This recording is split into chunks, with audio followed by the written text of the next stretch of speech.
We're back with some breaking economic data. In April, inflation rose by 2.3% year over year and 0.2% month over month. That is less than expected. Here, of course, to dig in on that report is NBC News business and data correspondent Brian Cheung, Investopedia's editor-in-chief Caleb Silver. Good morning to both of you. Brian, let's start with you at the big board. Just walk us through these numbers and how they compare with previous months. Yeah, they were below expectations, which means that inflation wasn't as bad as maybe some would have feared during this month. So in the month of April, we actually saw inflation go down. We didn't incorporate it on this chart, but it actually goes down to 2.3% on a yearly basis. Again, that's how much prices rose in April of this year compared to April of last year. That continues this decline that we've seen since the beginning of this year of the rate of inflation, which was somewhere closer to 3% in January. Now, when we unpack the monthly changes in some of the big categories, when we look at food between March and April, so again, we're talking about monthly changes here, we saw deflation. We saw an actual decline by 0.1% in food prices. Energy prices did go up just slightly, up 0.7%.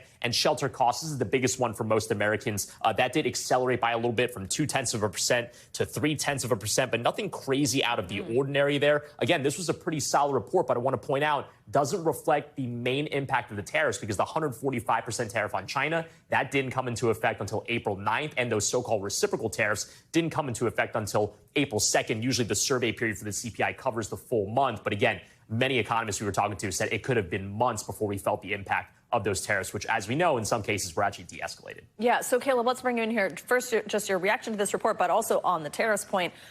What do we see and when, given that there was this slight spike and now we're on this pause and some things have de-escalated since, as Brian just pointed out, we were initially concerned? Yeah, the smoke was much worse than the fire. I think we were all expecting a jump in inflation. A big part of that was the dropping gasoline prices. This is very significant for households. That's one of the biggest expenses we have on a week-to-week basis. That drop in gasoline and energy prices, a big deal in keeping inflation in check. And it is in a sweet spot right now, between 2 and 2.5%. This is just where the Federal Reserve likes it. This economy right now seems like it's going to be all right when we have that tariff pause right now. We'll see how things play out over the next 90 days with some of those other tariffs coming into play in the next few weeks. But right now, this is kind of a sweet spot for inflation. We thought it would be a lot worse. Wow. Brian, tell us more by category. You did a little bit of that, but let's get specific. Yeah, no, real quick, by the way, on energy, gas prices at the pump did go down. What accounted for the rise in overall energy was utility gas pipelines going into homes. So just want to make that distinction there. But yes, when we talk about certain categories, these are the things that I was watching going into this report, because this is where we would have felt that impact of the tariff, specifically on China.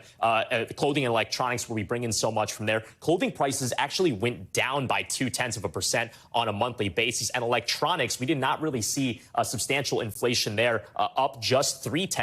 Again, nothing crazy. New vehicles, this was a big one because actually, if anything, we would have seen the bite from those auto tariffs, 25% that was implemented in March. So maybe in April, we would have seen that impact. It instead went flat. So again, we're not really seeing the impact of the tariffs, at least in this report. Maybe we see it in the reports to come. But again, because of the de-escalation that we've seen with a number of countries, maybe we don't see that anymore.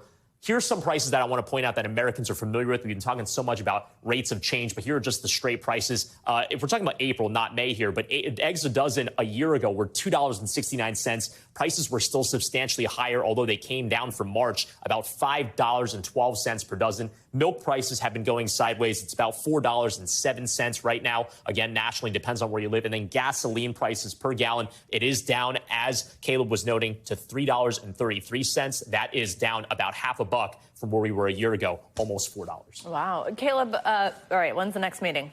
36 days, 5 hours, and 14 minutes. Who's counting? But don't expect much to change at that meeting. There's only about a 5% chance the Fed lowers rates a quarter point. There's been talk of the Fed maybe only doing 2 rate cuts this year, 2 very small rate cuts of a quarter point each. That's not going to make the president very happy. But with inflation right where it wants it, on almost full employment at 4.2%, no reason to cut interest rates right now and stimulate inflation, especially because we might still have tariffs. We have that 30% with China, and they have that delay on the others. But higher prices are coming. No reason to cut rates now if you're the Federal Reserve. So you guys both seem pleasantly surprised by this number. Caleb, for the consumer, is this going to be a pleasant surprise that they're going to feel anytime soon? Oh, they're going to feel like things cost what they cost, and they're not expecting a huge price spike right away. We were anticipating one because of the threat of tariffs, but right now you're at a pretty normal rate of inflation at 2.3%. We don't know how long it's going to last, but prices are kind of where they are right now, and this is a very stable place. All right, Caleb and Brian, thank you both very much. Thanks for watching. Stay updated about breaking news and top stories on the NBC News app or follow us on social media.